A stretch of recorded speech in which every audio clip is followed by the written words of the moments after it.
Bapak, Ibu, dan Saudara yang terkasih di dalam Tuhan.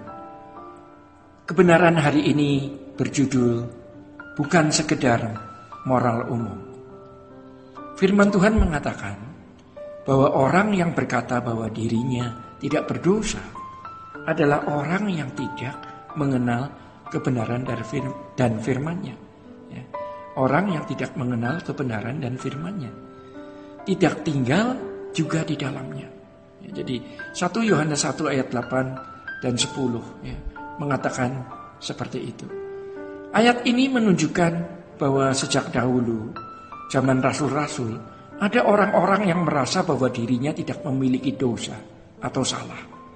Tuhan menyatakan bahwa mereka adalah orang-orang yang tidak mengenal kebenaran, yang tidak tinggal di dalam firman-Nya.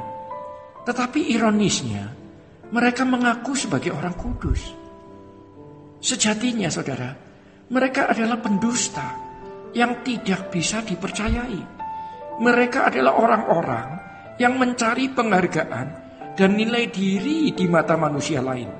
Biasanya mereka adalah moralis yang suka menghakimi sesama, mencela juga, dan juga mengutuk orang lain karena kejahatan yang disangkakan atau dinilainya secara naif.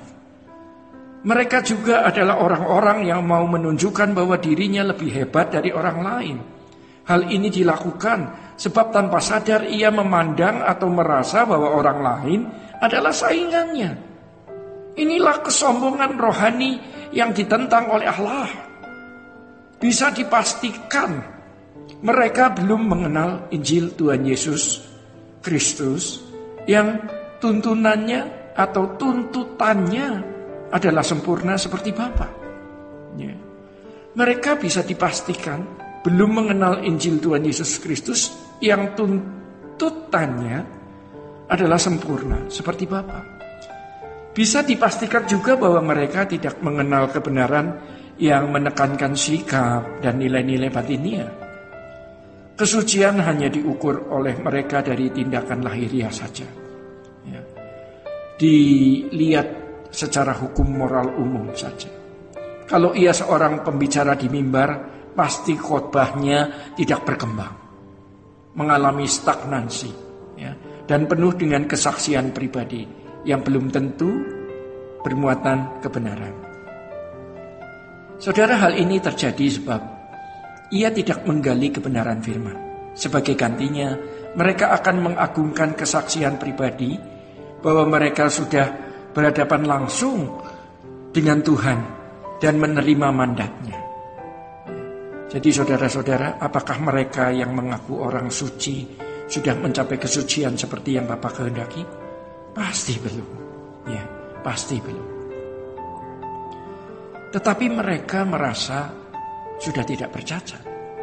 Sebab ukuran kesucian adalah moral umum. Karena mereka belum mengenal kebenaran sehingga tidak hidup dalam kebenaran. Maka cirinya jelas, yaitu meninggikan diri, seakan-akan dirinya paling suci di antara manusia lain. Hal ini juga bisa didorong oleh hasrat ingin dikultuskannya. Seharusnya tidak demikian, saudara. Seharusnya tidak demikian. Orang-orang seperti ini akan membangun strata kasta dalam gereja, sehingga tidak mendorong jemaat untuk mencapai kesempurnaan. Kalaupun seseorang memiliki kesucian yang tinggi dan luar biasa, hal itu tidak perlu dikemukakan kepada orang lain. Biarlah hanya Tuhan yang tahu, yang akan memberikan upah kepada setiap orang sesuai dengan perbuatannya. Paulus sendiri seorang hamba Tuhan yang kualitasnya tidak diragukan lagi berkata bahwa dirinya belum sempurna. Dia sedang mengejar atau menggumulinya dengan sungguh-sungguh. Firman Tuhan mengatakan jika kita berkata bahwa kita adalah firman Tuhan mengatakan jika kita berkata bahwa kita tidak ada berbuat dosa, maka kita membuat dia menjadi pendusta dan firman-Nya tidak ada di dalam diri kita. Kalimat ini sekilas sederhana, tetapi sebenarnya pengertiannya tidak mudah dipahami.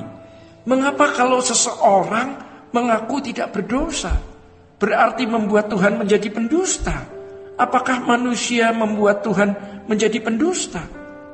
Maksud ayat ini adalah, kalau orang percaya tidak menyadari dan tidak mengakui keberadaannya sebagai orang-orang yang tidak mencapai standar kesucian Tuhan, maka ia tidak akan pernah berjuang untuk mencapai standar kesucian Allah. Maka, jika demikian, kehidupan orang percaya tidak berbeda dengan orang yang tidak percaya. Bahkan kenyataannya ada yang lebih jahat. Keadaan hidup orang percaya ini akan menimbulkan pertanyaan, untuk apa Tuhan Yesus datang ke dunia?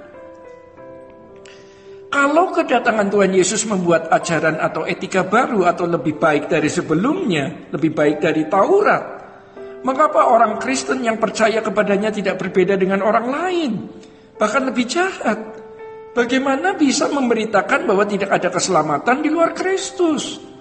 Dengan keadaan kehidupan orang percaya ini, maka membuat Tuhan menjadi pendusta, artinya memberikan stempel atau cap bahwa dia penipu. Sebagai akibatnya ya saudara, keselamatan dalam Tuhan Yesus Kristus menjadi tidak berharga. Ya, ini mengerikan. Itulah sebabnya Tuhan Yesus berkata bahwa orang percaya harus memiliki hidup keberagamaan atau kebenaran yang disebut dikaiosune, yang lebih dari tokoh-tokoh agama sekalipun. Hanya kalau orang percaya memiliki kualitas moral yang luar biasa menakjubkan, orang percaya bisa menjadi terang dan garam dunia, serta bisa menjadi saksi Kristus. Untuk membuktikan Tuhan Yesus adalah juru selamat, Allah yang benar, maka dalam sikap hidup anak-anaknya atau kualitas hidup orang percaya bukan saja dilihat dan dinilai dari segi lahiriahnya.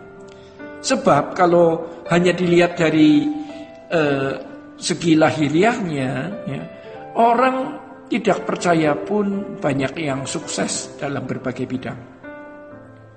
Mereka pun juga bisa menunjukkan keajaiban Allah yang mereka yakini sebagai Allah yang benar.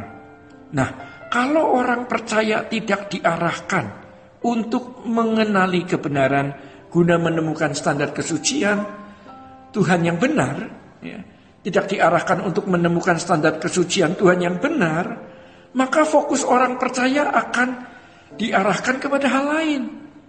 Dalam hal ini terjadi penyesatan, sehingga maksud keselamatan dalam Tuhan Yesus Kristus tidak dapat terwujud. Oleh karenanya saudara-saudara, setiap orang percaya itu harus menyadari, ya, bahwa dirinya wajib mencapai standar kesucian Allah, bukan sekedar moral umum saja. Sola Gracia.